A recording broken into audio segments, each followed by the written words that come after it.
That's watching. Welcome to season two of Kojo's Corner. And it's just by sheer luck that the first episode of season two features Chris. The season one, the first episode featured Chris. So I think we have a pattern here. But it's great to have Chris join us on season two because lots is happening. It's budget season, and this year is very different than in prior years because of the strong mayor's power and some of the changes to municipal governance from the province. So in years past,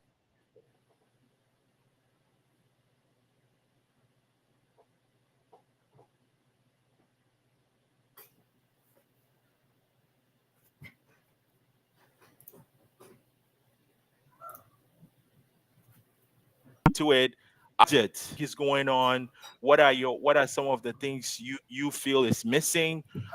We were at 14%. Now it's at 7.9. Bike lanes, police budgets, uh, whatever it is, I'm handing it over to you. It is wonderful to be back again. This is, I always look forward to chatting with you. So it's awesome that we get to start off the season talking about really interesting and really intense discussions that are happening at the city right now.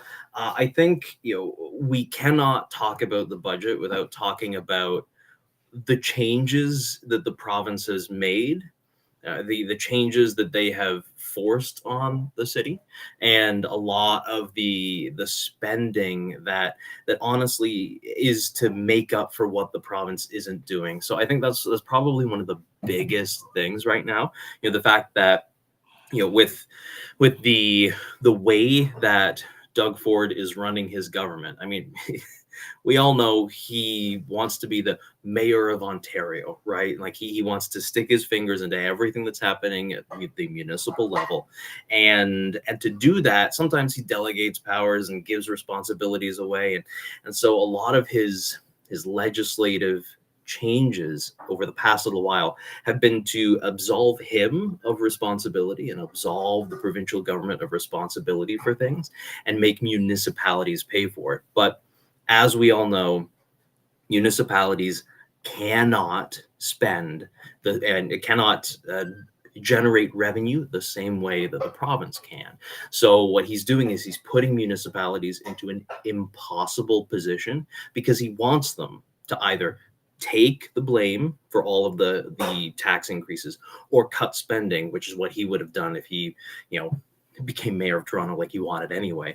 And so now he's forcing municipalities to make these decisions. And frankly, it's a lot of municipalities are saying, no, we are going to continue to provide services, but we need to live with the reality that past councils have failed miserably when it comes to adequately funding things, doing necessary improvements to infrastructure, making sure that we have enough money in the bank so that when we have a cost of living crisis, we can continue to pay municipal staff effectively. Because let's look at council staff. These are folks who will help you with everything from your blue bin's gone missing, so they'll redirect you to that. You've got a problem with the sewer, in front of your house. There's a water main break. Something happens like that. They're there. They're ready. I know from experience working with Maureen Wilson's office.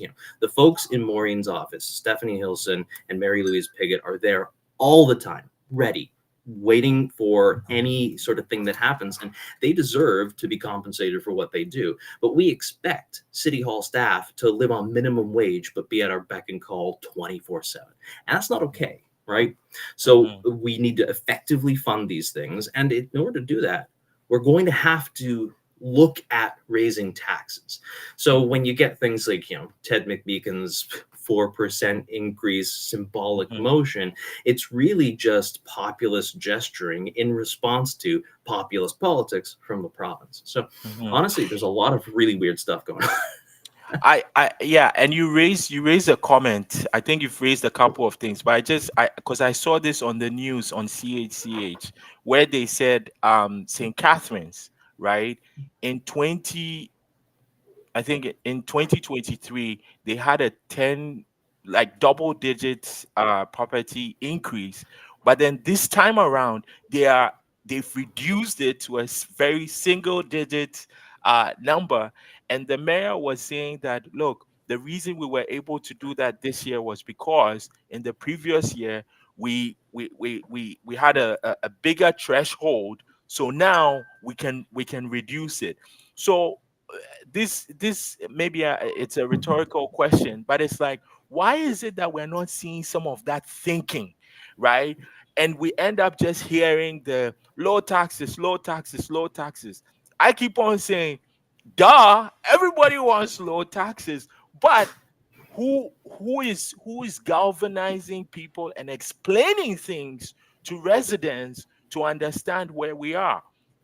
The last piece I'll add, and maybe you can respond, is I think also during the season we tend to focus on councillors and the mayor, and I would argue that we should actually be focusing on MPPs, particularly those that are in government, because of all the provincial downloading that you talked about.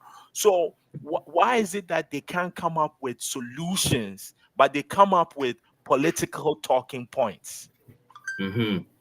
That is the age old question, or at least it seems to be that way. Honestly, this has only been something we've been dealing with for the past 30 years, right? This idea, voter turnout has declined at the municipal level to the point where it's only usually the most engaged or the most angry in our community who come out to vote, and so the politicians we have are responding to either of those groups, and it's a difficult balancing act because what they're looking at is 4 years down the road. How do I keep this seat? And sometimes the political calculus is, we can't look beyond those 4 years, which is why you're seeing a lot of outrage about the spending on the bike lane project. Because remember, a lot of that money has already been committed. And money is going to be coming from the province and from the federal government to Yeah. actually fund this. And it's $6 million a year over a period where we need to put strategic investments into active transportation so that we can reduce the strain on our roads. It's exactly what you say with St. Catharines, right? We put the investment in now, later down the road, we won't have to spend as much. Past Mhm. councils didn't do that because they were thinking about 4 years down the line. Now Mhm. we have a crop of councillors. We have incredibly forward thinking, intelligent, and dedicated councillors who are saying, we have been putting off spending. We have been passing the buck year after year after year. Now we need to sit down and honestly address the debts we have. Otherwise, Mhm. going forward, I mean, we're just going to keep doing this. And you can't do this in perpetuity, right? You Mhm. cannot continue to do this. And so it's, it is in some ways the short-sightedness of politicians who are speaking to a smaller and smaller demographic. And then people like Donna Skelly and Neil Lumsden get off scot-free, and they can go Mhm. about their re-election campaigns in 2026 without worrying about any of this. Problem is, Mhm. in reality, they're the ones that voted to create the circumstances where the taxes have to go up. Mm-hmm, mm-hmm. And I've just put this screenshot up. I think to me, this screenshot is basically uh, uh, a telling of, if people say I want my taxes lowered, or we can't spend enough. Like, this is the money right here. You have about 900 million or so related to employee related costs, contracts, material and supply, recoveries from capital, vehicle, all these things. So when I hear counselors like Matt Francis and others say, "Well, I want to lower the tax," I ask, where can you? The numbers are before you. So. There's also a lack of counselors letting residents know what is going on, and I made this comment in my last episode in season one. I didn't see any counselor have a town hall meeting saying, "Hey, these are the things that we are prioritizing," or what are the things do you want to prioritize based on council's priorities, right? Yeah. I know that after the budget was released, now we have some counselors who have town halls. So I want to be fair, but my question to you is: are these town halls going to have the necessary impact? I'll just leave it there. I don't want to comment too much. Are these town Yeah. halls going to have the necessary impact? I don't know. I think it's, a lot of what counselors have to do is, it's honestly, it's triage. You're doing what you can with what you got as quickly as you can to make sure that the issues that have been building for a long time are dealt with when they break, right? And these town halls, they are an opportunity sometimes for counselors to honestly walk people through the budgeting process, but I mean, we are looking at a municipal budget that is way outside the scope of what most people deal with on a day-to-day basis. Mhm. We are not dealing with the amount of money, the billions of dollars that go into effectively running a municipality. And so these town halls, I mean, much like a lot of what happens, it's political theater. It's this Mhm. opportunity for you to gather a whole bunch of folks who are usually on your email list in a Mhm. room and then say, okay, go ahead, let's have a dialogue. Let's yell about the water fees, the stormwater fees. Let's yell about how much money is going to rebuild the washroom in Woodlands Park, but not really have a substantive conversation about any of the meaningful numbers. I mean, like what you showed, that's baffling for a lot of people, right? The amount of money that goes into this. The problem is sometimes when you look at those figures, the 900 million that goes towards staffing, you don't often see that these are humans, right?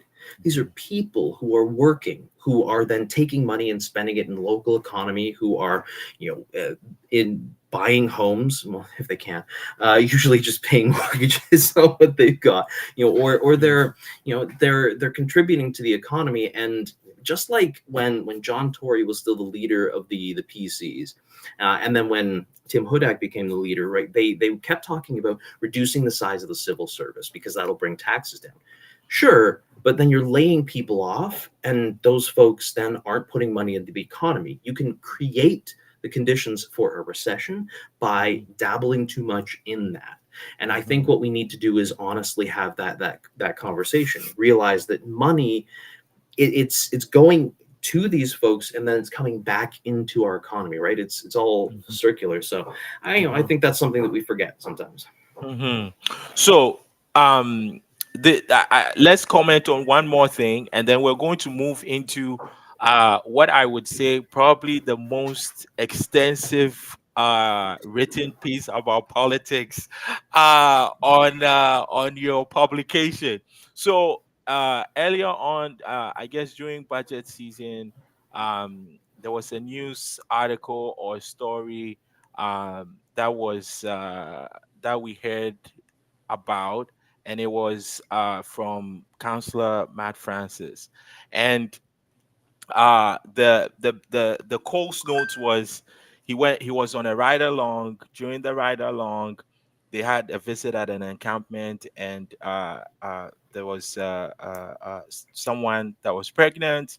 They had to deliver the baby. That shook him. Mm. Again, paraphrasing here. I don't.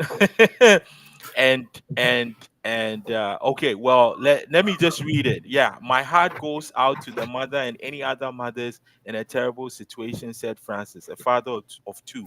My heart goes out and breaks for children too that are born into the world that way. So fair enough. That's true. We all agree. But then his response was, and that's why we need to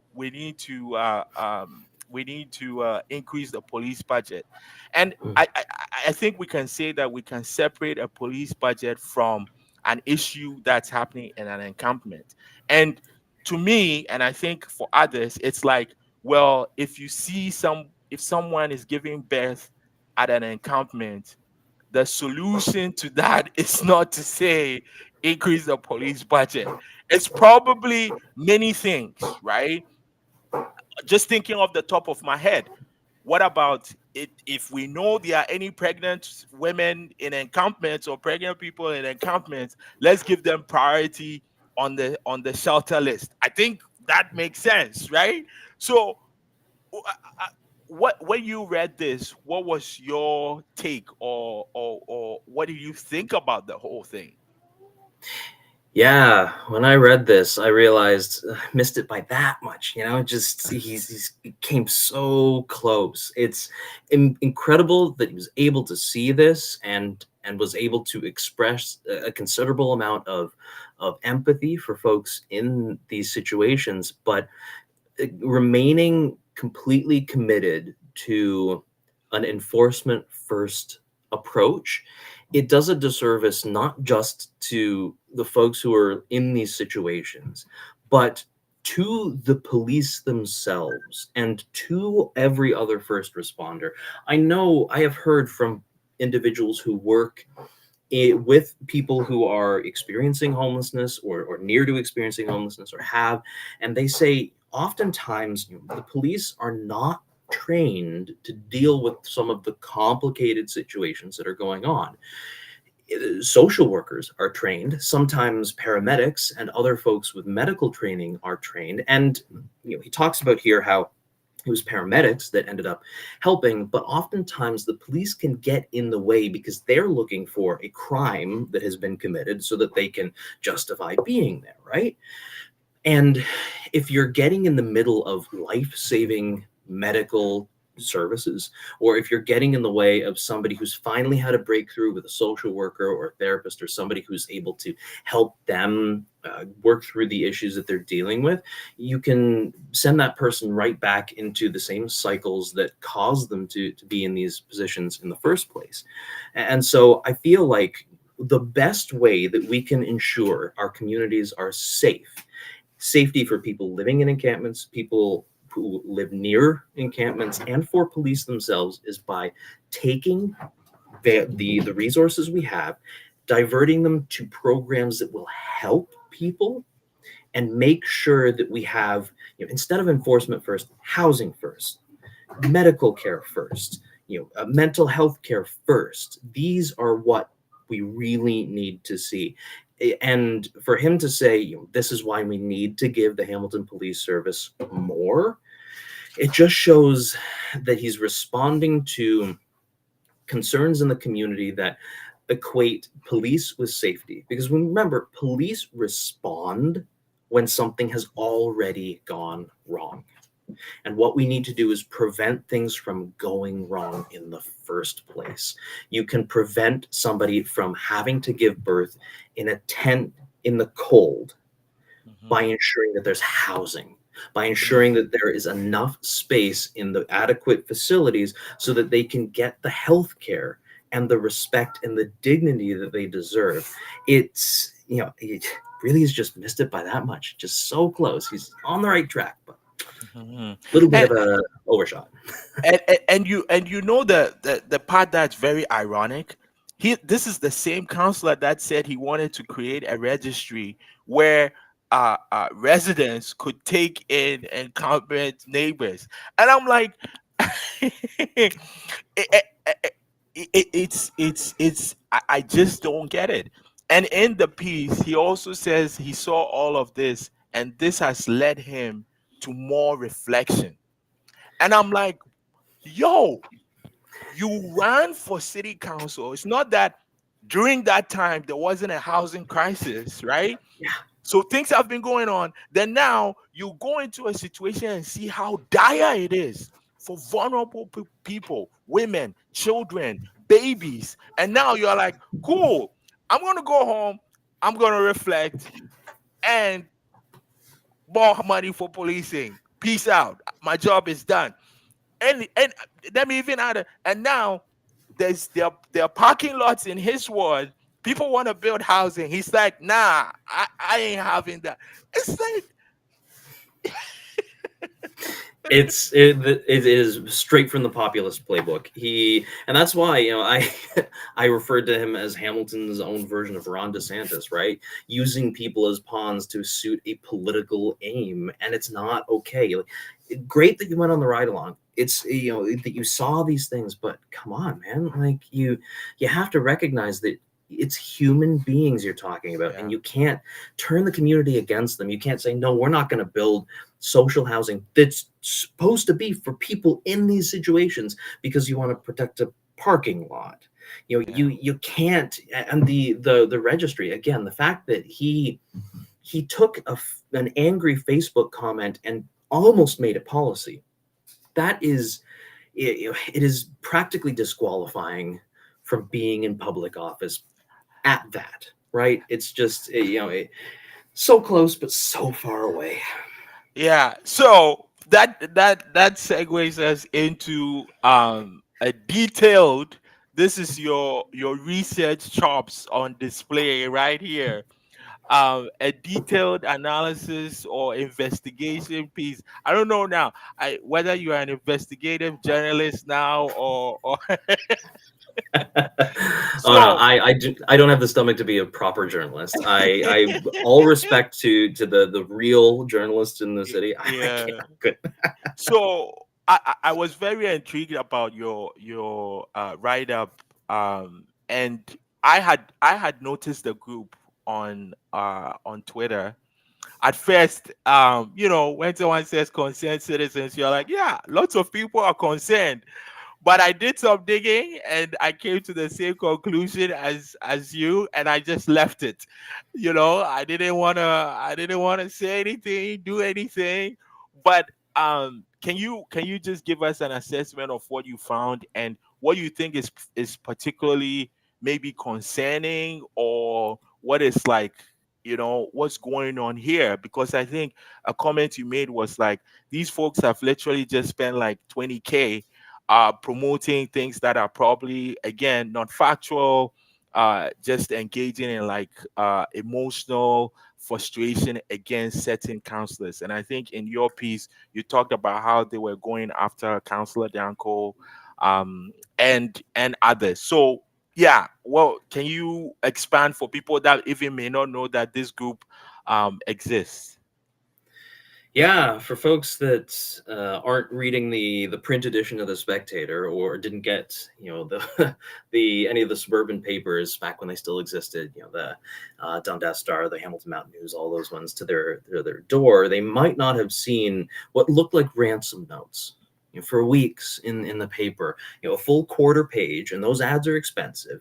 A quarter page railing against everything from the mayor's trip to Italy, which again at $4,600 was a steal. That is you cannot get a vacation like that. So that was incredible. But they talk about speculative numbers on tax increases. They were talking about the public school board and the trustee communication policy. They talked about everything under the sun, and they blamed the current council for it. They even had the audacity to claim that there was corruption from the municipal election because people who donated to councillors then had LRT stops Yes. favorably put near their homes. But we all know that those stops have been planned for years. Like we anybody who's engaged and has been following this knows that that's been happening. And this group called themselves Concerned Hamiltonians. A nice, Yeah. ambiguous-ish sounding name.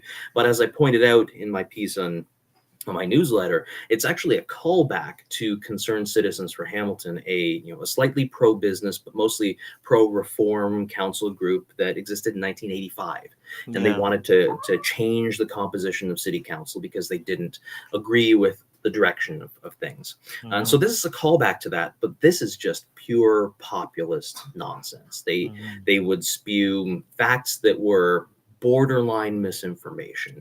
They Mhm. would make claims that were outlandish, blaming the current city council for things like the Red Hill Valley Expressway inquiry, which was something from the last That's council. Yep. Yeah, and they were absolutely obsessed with the the landlord licensing pilot program in wards 8, 14, and 1, so around Mohawk and McMaster. It's a pilot program that costs landlords for the first year $700 extra a year for all the fees. And then the next year it's about $400. They are just obsessed with this. They have blamed everything in the city on this thing, from homelessness to increased housing prices to, you name it. And they seem to be really obsessed with JP Danko, Andrew Horvath, obviously, but they also reserve a lot of their online hate for councillors like Maureen Wilson and Narendra Nan, progressives, and obviously Cameron Crutch, because as one of the unofficial spokespeople of the progressive movement in the city, Cameron is an easy person for angry right wingers to go after. So I thought this was a very bizarre group, and I wanted to know a little bit more. So I did some digging, and through contacting some folks at Metroland, which still runs the advertisements for the spec, and doing some digging through their social media, I found they spent over $21,000 on advertisements outside an election period to influence things that are happening in the city. This is American style dark money all over the place. This is money, and just for folks who don't know, light money is money that is subject to sunlight, to the scrutiny of the public. It's things you'll see in campaign finance records, a lot of the work that I do on donation records. But this is shadowy, secret money that you don't know where it's coming from. And so I was particularly concerned that there are likely very rich interests in the city who are putting out this very amateurish right-wing populist campaign to try to convince us that things that aren't happening are happening, and to try to scare councillors into changing things. I thought it was just bizarre. Yeah, and I think one of the comments you made too was that the difference here is that concerned citizens for Hamilton in 85, they were public, so you knew who was affiliated with it. And if you want to include other third party folks, they were also public, whether it was through their donations or who contributed, right? If you want to include the I elect folks too, that's also public, right? So why do you think, and maybe this is yeah, it might be easy, why do you think they haven't been public? Well, groups like Workers Vote for Change, and even the Campaign Life Coalition. I mean, you can disagree with the movement and disagree with their aims, which I certainly do in terms of the Campaign Life folks, but they are transparent. They tell you where the money is coming from, where it's going. They have spokespeople. The Concerned Citizens for Hamilton in 1985.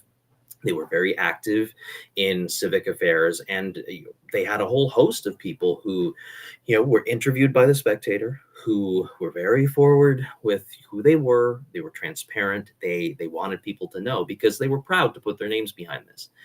This, on the other hand, it seems like they almost want to be mysterious. They want to be in the background. And likely in this case, it's because it's actually a very small group, if not just one person, pretending like they're a bigger group. On Facebook, they have 3 followers. Twitter and Instagram, I mean, you would have a very difficult time, putting together even a decent board game night with all these people. Though I certainly wouldn't want to play board games with them. They seem like they'd be not very fun to play with. But it would be a very difficult time to make the case that this is somehow a movement of the silent majority. That's something you hear hard right folks talk about all the time, that they're part of the silent majority, which is right-wing code for, I don't have the backing of the majority, but I want people to think like I do. Right. Even if you look at the current ideological makeup of Canadians, people who would believe this kind of stuff, they're still in the minority, but they have the bluster and bravado and the money to make it look like they're much bigger than they are. So honestly, I think this is a campaign by either a very small group of people or one person who's particularly opposed to certain things the city is doing and wants to make it look like it's a grassroots organization so they can scare councillors into giving them the policies they want or convince voters that there's more anger toward the incumbent councillors than there actually is. So Yeah, it's very interesting, and particularly with Hamilton, when you think about the history of Hamilton, particularly as it relates to municipal. And I think you talked about it where for a period of time you had NDP councillors and then now the switch to business folks or more a different type of governing system, right? And and and now to see something like this, it's very interesting. So maybe let me continue by asking this. Obviously, there are conservative folks, there are what red Tories, and whatever progressive people. Again, I don't like those terms, but you taught me, or you have made it known that whether you like it or not, it exists. So I gotta get to it. So how do you see things playing out based on these kind of uh, rudimentary categorizations, if we can say so, right? Because I think something is happening. Because you take somebody like, and you mentioned it in your piece here, the former CFL player who was a federal conservative candidate at one point. Like, how do you see it happening? Because I think there are certain things that are bubbling up in the city that maybe people that don't pay attention will not know, but I think it's still happening, right?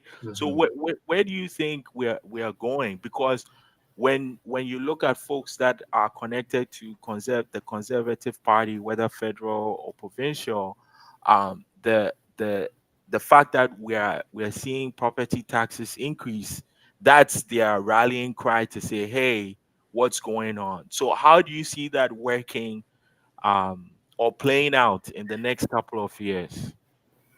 Yeah, that's all. This is speculative, of course, because had you asked anyone in 2018 how things would go, they would probably give you a straight shot answer, and then boom, pandemic, right? Things can always change. Yeah, But with this, I feel like yeah. this has happened frequently in the city's history, and honestly, in municipalities across Canada.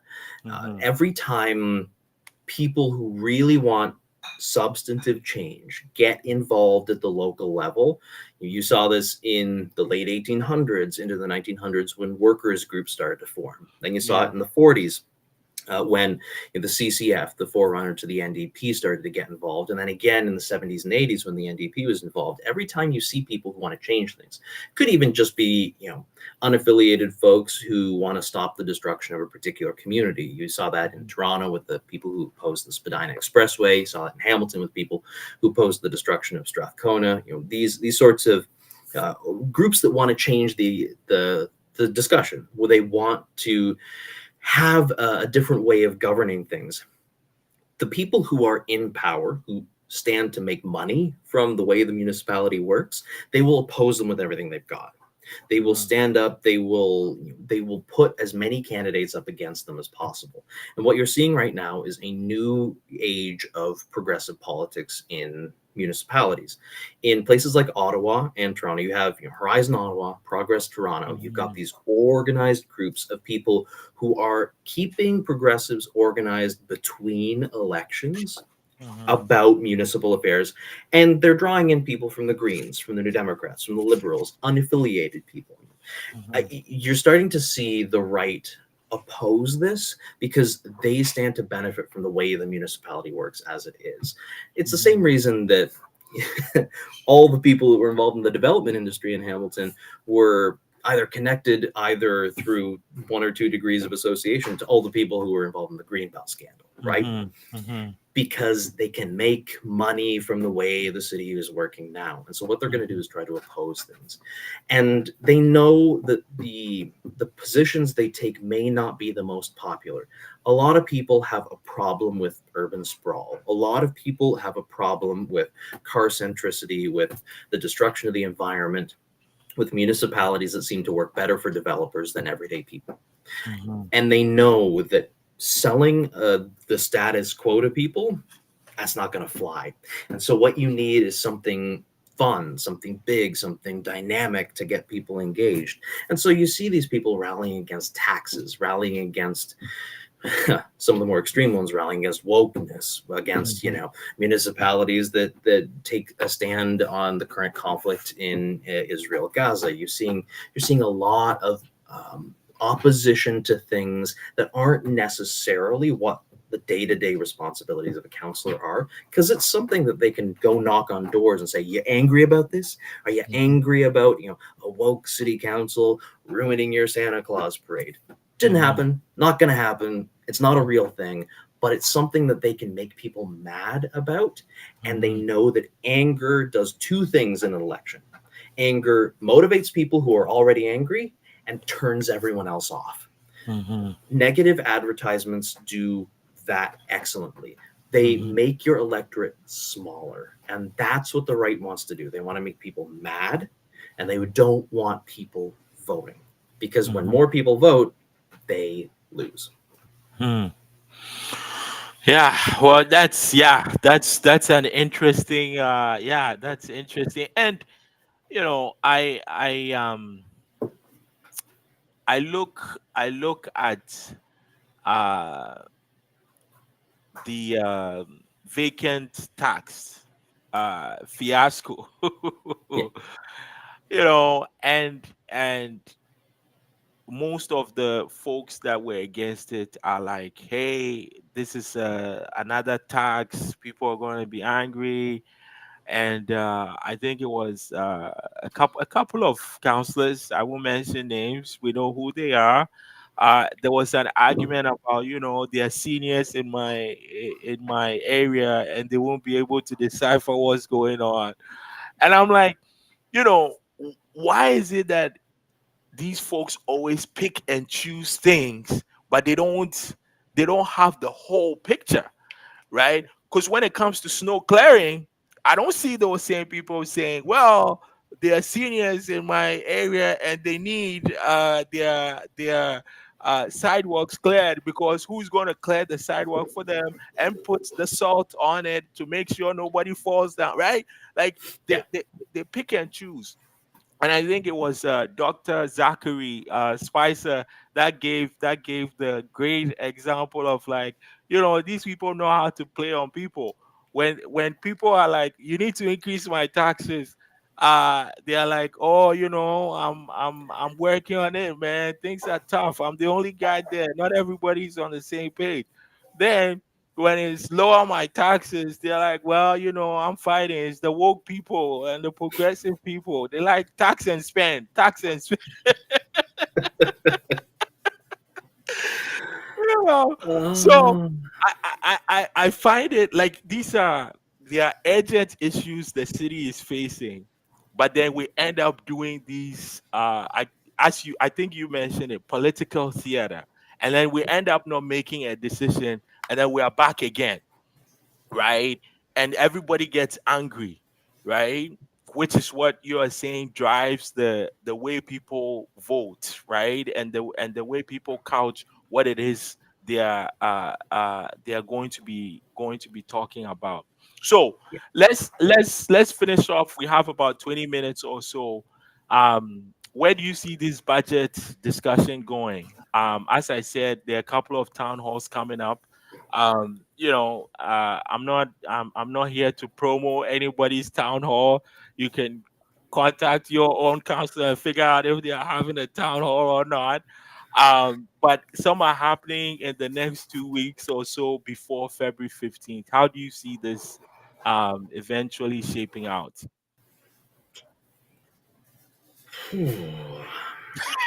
How do I see it shaping up? That is, again, honestly anyone's guess. And I think there are some moving pieces that still need to be considered. Cameron Crutch is taking a really firm stance on the police budget. And that's something that, if we're looking at places where we can find efficiencies, that's a great one we can start with, right? You have to ask how many police officers are on paid leave. Do we need to be paying as much for all these different things as possible? Can we not find a more efficient way of doing things? So I think there are going to be some discussions about that. And I think there are going to be some broader discussions, probably driven by the right, on some things that they can cut. Right, where can we cut from when, and what's going to cause the least pain? What I'd like to see is Mayor Horvath taking more of an approach like Mayor Olivia Chow is in Toronto, going to the province, going to the federal government, saying, "Look, you're making us deal with all these things. Now is the time to actually give us the cash." I think the opportunity for that might have passed. Unfortunately, Olivia hit the ground running when she was elected. She just started, developing the plans she knew she was going to have to develop, because she's somebody who has always been dismissed by the political establishment as a radical dreamer. But she came forward with costed, effective, efficient plans, and has spoken with the necessary levels of government to get this going. I mean, there was a little bit of a battle where, your tax increase is going to be this or this, extra amount if the federal government doesn't provide money for housing. I think the opportunity for that has passed in Hamilton. So realistically, what I see happening is, 1,000 little cuts happening all over the place, but cuts that won't necessarily get us to the point we need to be at for a lot of people to be satisfied. So there's going to be a lot of debate. There's going to be a lot of dialogue, and unfortunately, a lot of political theater. Like today, like all the motions that are going to come forward that aren't really anything, but that make councillors who might be a little bit more squeamish when it comes to talking to their constituents about these things, might make them feel a little bit better. But realistically, we're looking at a substantial increase, not the increase that we need to prevent a similar increase next year. So I feel like everybody is going to come away from this discussion a little bit madder than they were before. And how, like, do you like this budget process better than the previous budget process? I think only a couple rounds of this will help me to effectively determine which one's better. I think we need to keep doing this a couple more times. I think there are always ways you can improve. More consultation with the community on things is important, so that we get a broader array of perspectives when it comes to what we're spending money on. If you were to give people the figures as to what a department gets, how much they're asking for extra, and why they're asking for that, I'm sure you'll get really interesting opinions. We've moved away from, in the city, councillors embarking on participatory budgeting, right? Yeah. That was something that happened in Ward 1 under Brian McCaddy, and to his credit, Ward 2 under Jason Farr for a very brief period of time. And I feel like if we engaged people more on that level, even if it was just a very small percentage of the budget, then we could increase the corporate financial literacy of folks, to use sort of a convoluted term. But we need people to be more aware of exactly how much things cost and how long it takes to get things done, in order for a more interactive budgeting process to be effective. So I'm waiting to see what happens, but I don't know. The budget process has always been confusing, for everybody. You could have a a PhD in municipal finance and still find it confusing. I don't, because that's a little more money sided for me. But honestly, somebody who does look at this, there are some times when I look at those figures and go, what, how, where, why? So. Yeah, yeah. Your talk about participatory budgeting. I want to let's stay on that a little bit, because I think at the end of the day, that should be the future, right? Like, because this thing where, Mike Zagaric is seen as the financial wizard, he goes into hiding for like 8 months, crunches all the numbers, shows up. Hey, and man, the guy knows his stuff. I'm just saying, it just looks like that, It's like, Mike, go do your thing. He shows up, and the first time he presents it is like, whoa, watch out, double figures. But stay tuned, part two, you know? And then we part two, numbers are down. Stay calm, right? Yeah, Um, and then you have the two opportunities for residents to come in and say whatever they want to say. I feel like, you know, that has also become like a political theater thing, because it's like the councillors are there. It's like from 3 to like whatever time. They're like, yeah, you guys say whatever you want to say. We already decided what's going on. We don't know what you guys are complaining about, but we'll listen to you. Don't worry. We're here for you. Right? So if we were to expand participatory budgeting, how do you think that will enhance the budget process? And are there any examples outside of Canada? yeah, there's some really great examples. I mean, the city of Porto Alegre in Brazil is kind of where everything started, but they do this in a lot of places, in a lot of bigger cities in the States. There's a participatory budgeting process in New York City and in Chicago that are actively, people love getting involved in that. There are some folks who that's their whole thing, Mhm. and I think it's because it it breaks down those barriers that you talked about, right? Like, Mike Zagaric, a very qualified civil servant, Yeah. but there's a disconnect between the expertise and then the people, right? And we need to balance that. That's exactly the same kind of thing they teach you in planning school, right? You have to balance the expertise that you have with the needs and wants of the people. It can't be all one or all the other. And so what you need to do is come to an agreement and an understanding and work collaboratively with people who know the figures, the finances, where things are going, and people who have the on the ground lived experiences.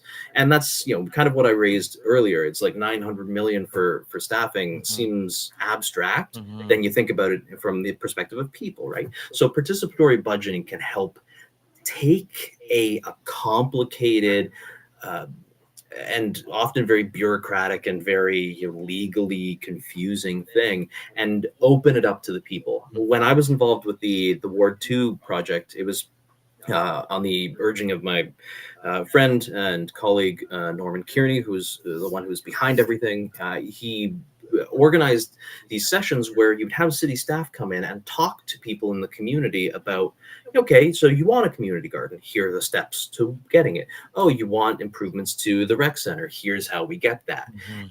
It is a way of bringing the abstract to the people, right? Because not everyone has the ability or interest or, the resources to commit to getting a master's degree in urban governance. Mhm. Mhm. But it doesn't mean we're all not still citizens Mhm. and still have the desire to get engaged in our community. So to be able to sit down with regular everyday folks from all different walks of lives and to have conversations about the complicated but still very real financial decisions that we as a municipality make. I think that's something that's really important. If every councillor committed to doing a participatory budgeting project, it was even, 1% of the municipal budget, that could fundamentally reorder how we as a municipality talk about these things. Mhm. So it's not just the folks who have the time to go and delegate. It's not just the folks who can pay advertising people or have $20,000 lying around to run ransom notes in the Spectator every week. It's so that's not just people who have those resources, but everybody that can get involved. And I think participatory budgeting could be revolutionary in the best possible way Mhm. for a city like Hamilton. Yeah. Yeah, you talking about that just reminded me of someone. I won't mention their name. I didn't get permission, but I can say what they said. Someone suggested, they're like, how come? And I'm not asking you to answer, but they just made this point, and it made me really think. It's the person was saying, how come counselors don't have town halls together, right? Like, Mm. you know, uh, uh, 1, 2, and I'm just saying numbers. Nobody at me, right? Like downtown, all of you get together, and even I think it also breaks this mystic thing of I'm ward this. That person is ward this, and this happens in ward this, and this doesn't happen in ward. Like if you had all the mountain councillors or all the Ancaster or neighboring councillors or all the Stony Creek councillors saying, "Hey, let's host a thing and let's talk about. Okay, you all, we're here. What do you wanna see? What we're at your disposal here. Tell us, right? But it's like doesn't happen. Everybody does their own thing.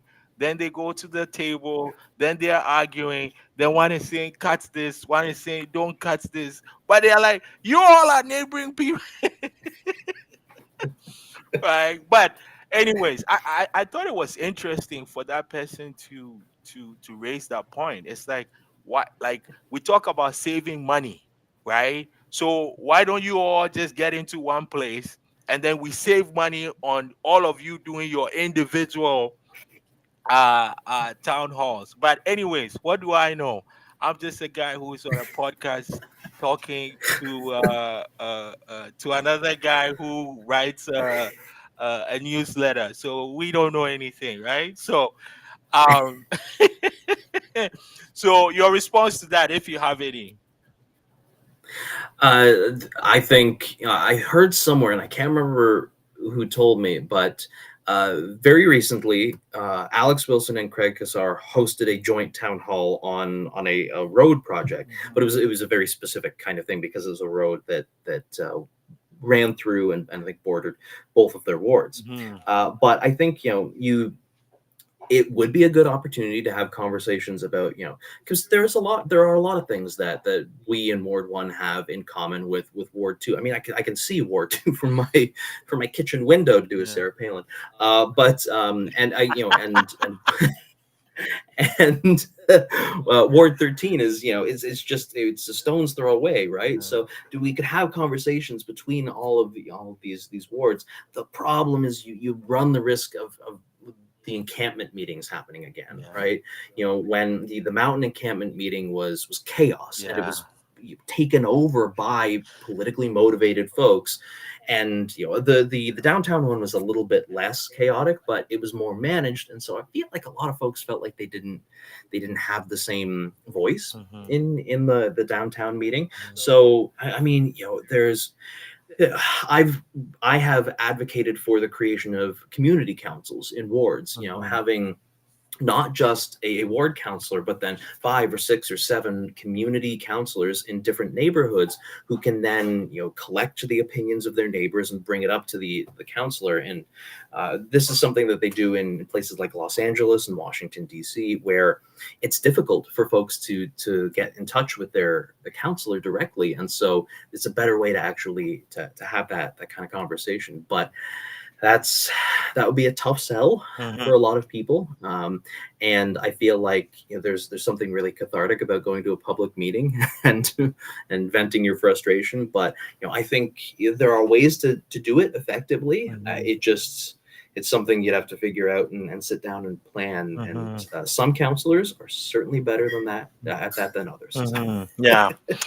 Yeah. So we'll get you out of here with this last one. So again, those that are watching or those that watch this later on, please check out the Sewer Socialists.ca. lots of writing and reading, but it's, trust me, it is very interesting reading.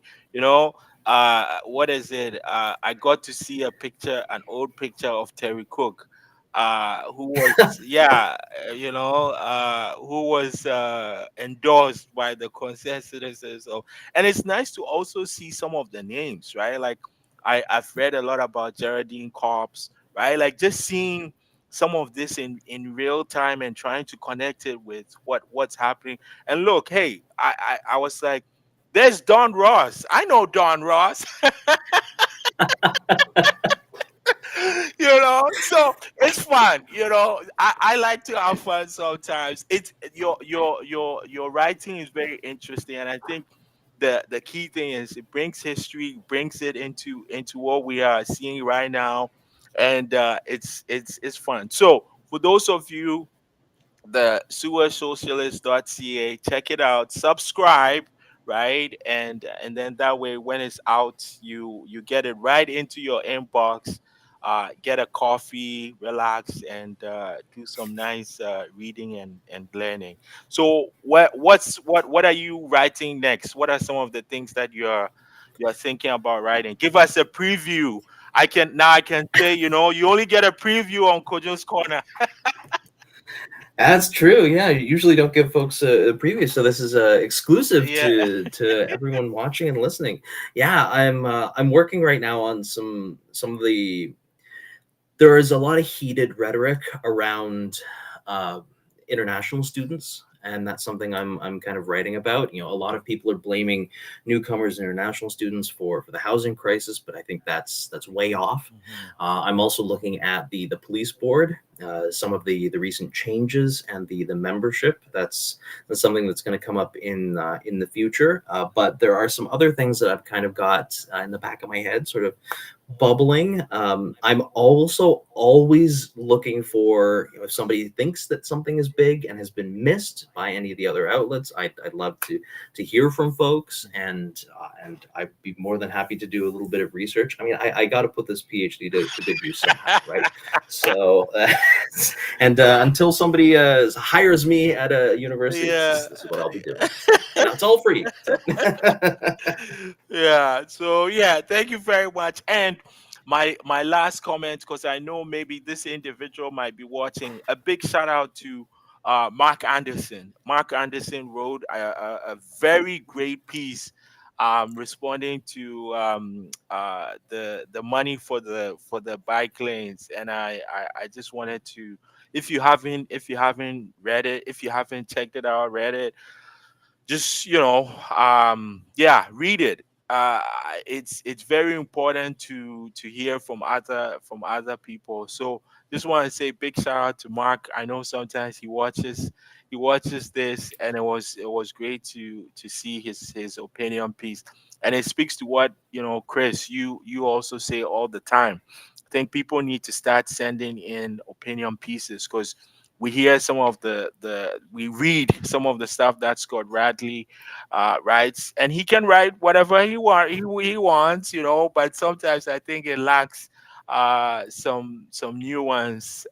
Whereas you read a piece from Mark, you are getting some of that nuance that is lost in some of the very cliquey and political talking point opinion pieces that we get. So if you haven't, please read it.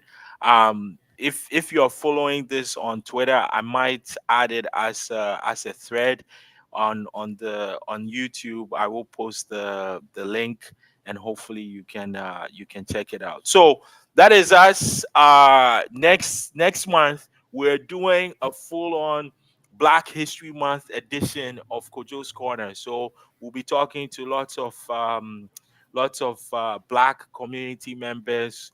There are lots of events that are happening at McMaster in the city. February 1st, the city is going to be launching Black History Month with the Hamilton Black History Council, and honoring one of the prominent Black community members here in Hamilton. So if you want to know who it is, come down to City Hall February 1st, 12 o'clock, and you'll find out there's also the John C. Holland Awards that will be happening on February 24th that honors the legacy of the Reverend John C. Holland and supporting Black youth across the city. So those are some of the events I'll be highlighting, some of the people I'll be highlighting. The great thing is I'll be doing episodes every Friday, 5 to 6. Every Friday, 5 to 6. So, if you want to learn lots and see what others are doing, tune in. So for now, thank you very much. A big shout out to Chris for joining us again. Who knows? He will bring him back.